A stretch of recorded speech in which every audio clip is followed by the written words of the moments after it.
بسم اللہ الرحمن الرحیم اعوذ باللہ من الشیطان الرجیم بسم اللہ الرحمن الرحیم وقال علیہ السلام من اصبح علی الدنیا حزینا فقد اصبح لقضاء اللہ ساخطا۔ کئی دفعہ گزارش کی ہے کہ قرآن مجید کے بعد نہج البلاغہ ایک مکمل ضابطۂ حیات ہے۔ امیر المومنین علیہ الصلوۃ والسلام کا ایک ایک فرمان ہماری کامیاب زندگی کی ضمانت ہے۔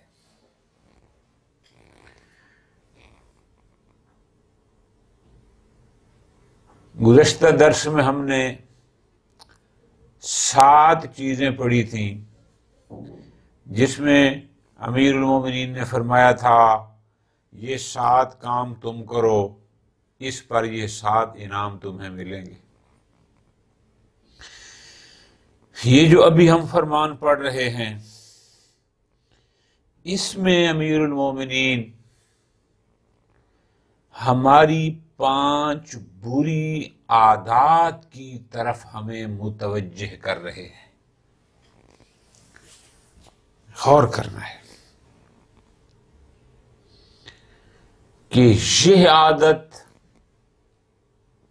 بری ہے،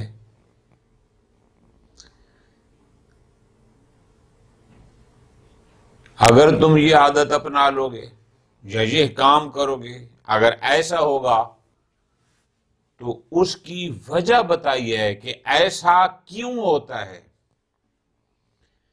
بڑی بات ہے، بات کو سمجھنا ہے، اس میں اور اس میں فرق ہے۔ وہاں فرمایا تھا یہ کرو گے تو یہ ملے گا۔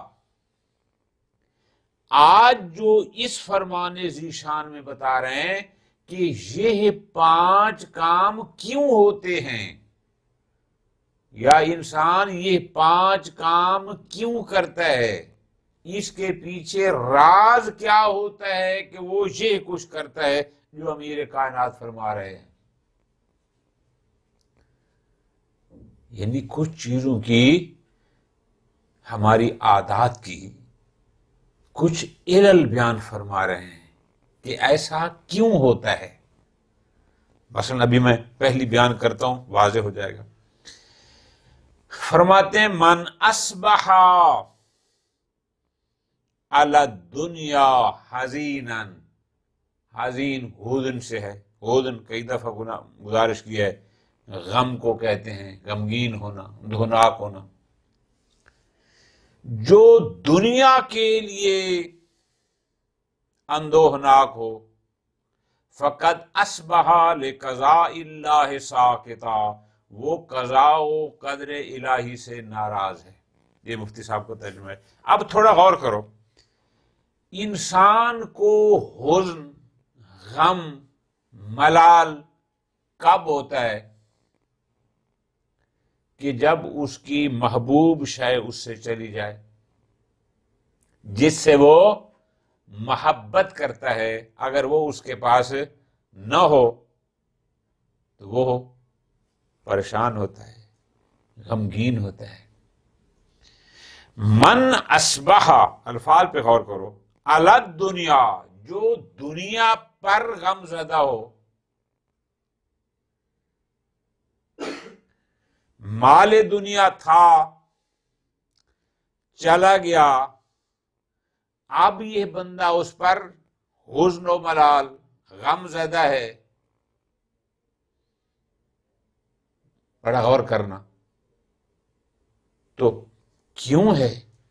فقد اصبح لقضاء اللہ ساخطا، مال کیوں گیا ہے؟ تیرے اختیار میں تھا، نہ مال کا آنا تیرے اختیار میں تھا، نہ مال کا جانا تیرے اختیار میں ہے۔ یہ قضاء و قدر الہی ہے کب کتنا دینا ہے، کب کتنا لے لینا ہے، اس کو تھوڑی توجہ کرنی ہے، سکون سے پڑھنا ہے۔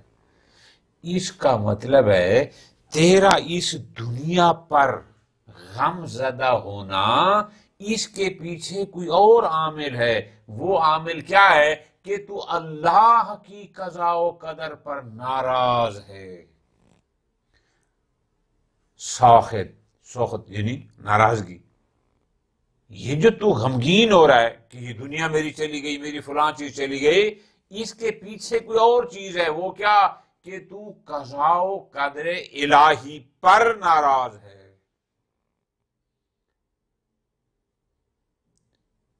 تیرا دنیا پر غمناک ہونا، اس کے پیچھے کوئی اور عامل ہے۔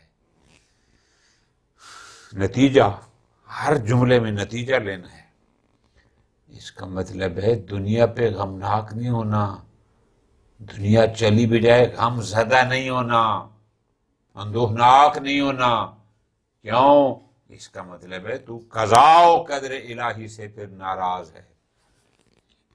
آ جائے بحمد اللہ، اس کا بھی طریقہ ہے کہ جب اس کی نعمت آئے اس کا شکر ادا کرو تاکہ زیادہ ہو، اور چلی بھی جائے غمناک نہیں ہونا۔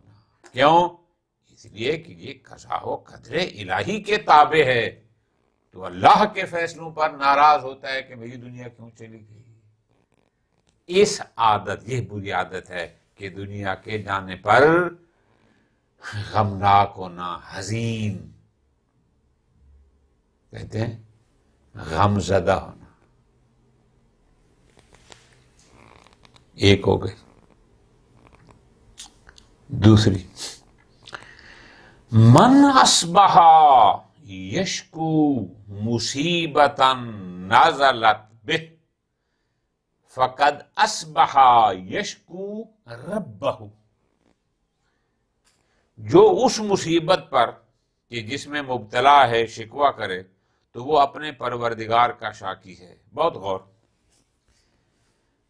اس پر کوئی مصیبت آ گئی ہے، بڑا غور کرنا، کوئی مصیبت آ گئی اور وہ اس مصیبت پر شاکی ہے۔ نہ مصیبت کا آنا تیرے اپنے اختیار میں، نہ اس مصیبت کا ٹل جانا تیرے اختیار میں۔ جب تیرے اختیار میں نہیں ہے تو کس بنیاد پر لوگوں کے سامنے شکوہ کرتا پھرتا ہے؟ شکوہ کرنا یعنی لوگوں کے پاس اس مصیبت کی شکایت کرنا۔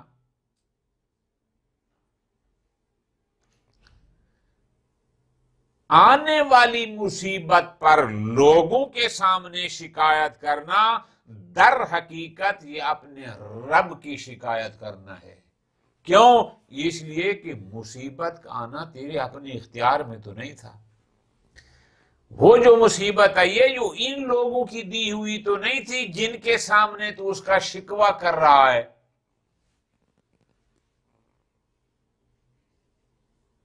پوری توجہ کے ساتھ، اس کا مطلب امیر کائنات ہمیں فرما یہ رہے ہیں لوگوں کے سامنے اپنے اوپر آنے والی مصیبتوں کا شکوہ نہ کرو، یہ بری عادات ہے۔ کیوں؟ چونکہ اس کے پیچھے گویا کہ تو وجہ کیا ہے؟ گویا کہ تو اپنے رب کی شکایت کر رہا ہے کہ اس نے یہ مصیبت مجھے کیوں دی۔ اس لیے کہ مصیبت میں مبتلا تمہیں تیرے رب نے کیا ہے۔ اپنے اوپر آنے والی مصیبتوں کا شکوہ کرنا بری عادات میں سے ہے، بری خصلتوں میں سے ہے۔ ایسا نہ کرو۔ کیوں؟ یہ انسان رشوت کرتا ہے جب وہ در حقیقت یشکو ربہ، اپنے رب پر شاکی ہوتا ہے، اس لیے کہ وہ مصیبت تو اس کے رب نے اس کو دی ہے، رب پر شکوہ کر رہا ہے۔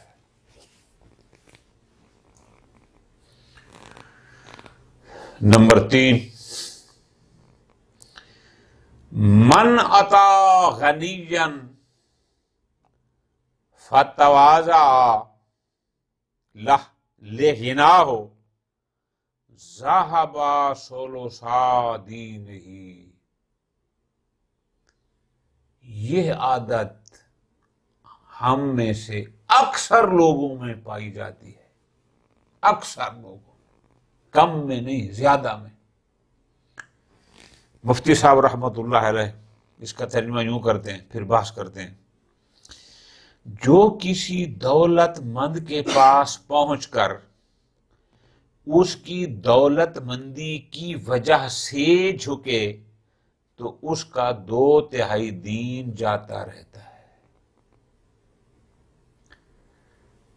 امیر کائنات کسی مالدار کے سامنے اس کے مال کی بنیاد پر اس کے عزت کرنا، اس کی تواضع کرنے کو پسند نہیں کرتے. پوری توجہ رکھنی ہے اس نقطے کی طرف. آپ کے سامنے جو شخص کھڑا ہے، آپ تواضع کر رہے ہیں اس کے سامنے، انکسار کر رہے ہیں اس کے سامنے، جھک رہے ہیں اس کے سامنے. آیا اس کے دین کی بنیاد پر تواضع کر رہے ہیں یا اس کے مال دنیا کی بنیاد پر؟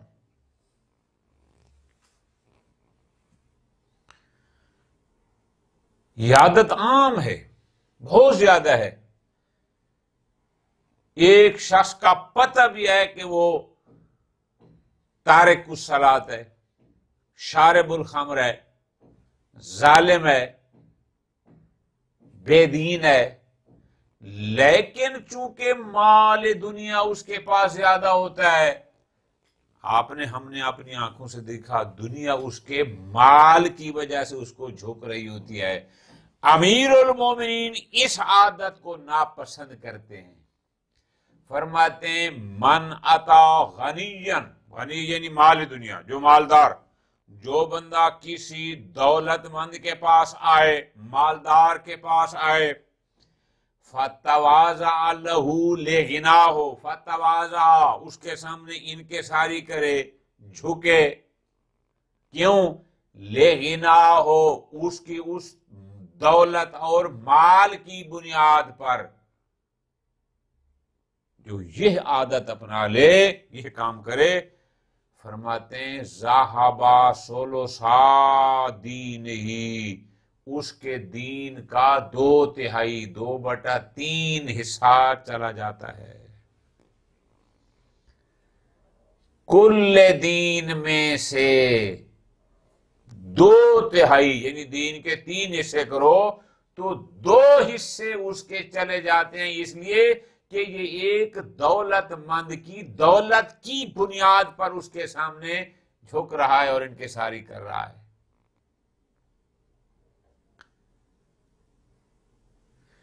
کسی کی دین کی بنیاد پر اس کے سامنے انکساری کرنا کوئی بری بات نہیں. اس کی نیکیوں کی وجہ سے اس کا احترام کرنا، اس کے سامنے جھکنا کوئی بری بات نہیں. مولا کی نظر میں یہ عادت بری ہے کہ کسی دولت مند کے سامنے اس کی دولت کی وجہ سے جھکنا، انکساری کرنا، یہ عادت امیر کائنات کو پسند نہیں ہے. اور فرماتے ہیں جو ایسا کرے گا اس کا 2/3 دین، 2/3 حصہ دین کا چلا جائے گا. اس کا مطلب کیا ہے؟ اب اس کو دوسرے پیرے میں لیں گے تو اور لطف آئے گا امیر کی کلام کو سمجھنے میں، کہ بندہ دولت مند کے سامنے اس کی دولت سے مرعوب ہو کر تب جھکتا ہے جب اس کے دین میں کوئی خرابی ہوتی ہے، کمزوری ہوتی ہے.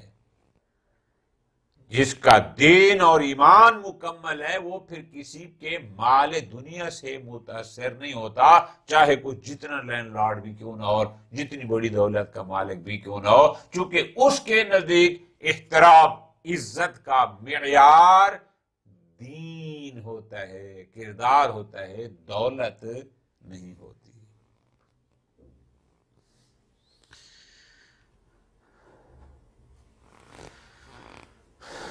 نمبر 4، وَمَنْ قَرَأَ الْقُرْآنَ فَمَاتَ فَدَخَلَ النَّارَ، جو شخص قرآن کی تلاوت کرے پھر مر کر دوزخ میں داخل ہو، فَهُوَ مِمَّنْ كَانَ يَتَّخِذُ آیَاتِ اللَّهِ هُزُوًا، تو وہ ایسے ہی لوگوں میں سے ہوگا جو اللہ کی آیتوں کا مذاق اڑاتے تھے۔ یہ ترجمہ ہے۔ اب غور کرو، قرآن ہدایت ہے، قرآن سبب نجات ہے، قرآن اسباب مغفرت میں سے ہے، قرآن کامیابی کے اسباب میں سے ہے۔ امیر المومنین فرماتے ہیں اگر ایک بندہ مستقل قرآن پڑھتا ہے اور مرنے کے بعد وہ جہنم میں جاتا ہے، قرآن نے تو اس کو ہدایت کرنی تھی، قرآن نے تو اس کو شیطان سے رحمان کی طرف لانا تھا، قرآن نے تو اس کو کامیاب کرنا تھا، لیکن یہ جا رہا ہے جہنم میں۔ اس کے پیچھے بھی کوئی وجہ ہے، وہ کیا ہے؟ بہت غور۔ فَهُوَ مِمَّنْ كَانَ يَتَّخِذُ آیَاتِ اللَّهِ هُزُوًا، ہزو کہتے ہیں مذاق کو، گویا یہ ان لوگوں میں سے ہے جو آیات الہی کا مذاق اڑاتے ہیں، لطف لینا ہے۔ کیا پڑھتا تھا قرآن میں اقیم الصلاۃ، عمل نہیں کرتا تھا، گویا یہ قرآن کا مذاق اڑا رہا ہے۔ پڑھتا تھا قرآن میں لعنت اللہ علی الظالمین، لیکن خود ظلم کرتا تھا۔ پڑھتا تھا قرآن میں لعنت اللہ علی الکاذبین، لیکن خود جھوٹ بولتا تھا۔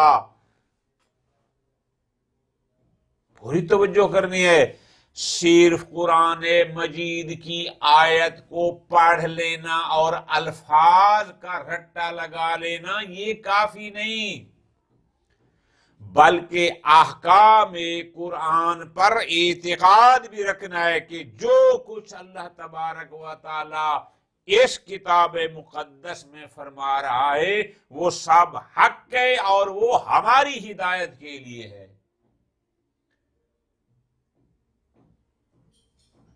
صرف قرآن کو پڑھ لینا، رٹا لگا لینا، اتنی صورتیں یاد، اتنے پارے یاد، اور پھر مرنے کے بعد جہنم میں جانا، اس کا مطلب ہے یہ قرآن کے مذاق اڑانے والوں میں سے ہے۔ مذاق سے مراد یہ ہے کہ پڑھتا تو تھا لیکن اس کا اعتقاد اس پر نہیں تھا، جس کی وجہ سے یہ اس پر عمل نہیں کرتا تھا۔ تو پس حکم الہی کو صرف پڑھ لینا، اس پر عمل نہ کرنا، اس کو اپنی زندگی میں اپنے اوپر طاری نہ کرنا، ہدایت نہ لینا، شیطان سے دور نہ ہونا، یہ قرآن کا مذاق اڑانے کے مترادف ہے۔ گویا یہ پڑھتا نہیں تھا، یہ قرآن کا مذاق اڑاتا تھا۔